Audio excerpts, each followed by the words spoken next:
In this video, I'm going to show you how you can leverage and repurpose your top posts using Taplio Analytics.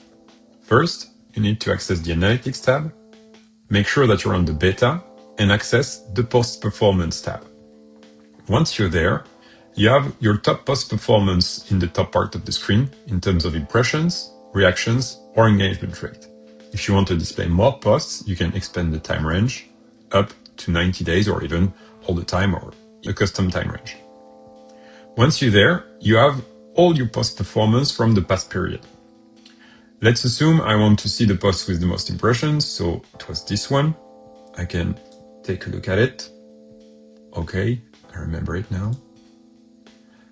I can sort them by percentage of engagement.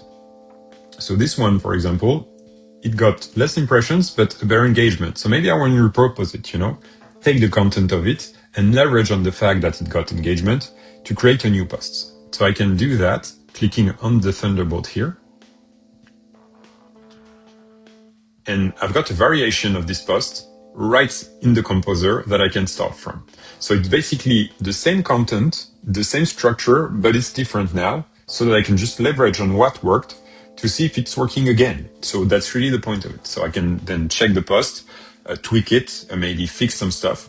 And that's how you can leverage on your top posts in terms of impressions, reactions, or engagement rate.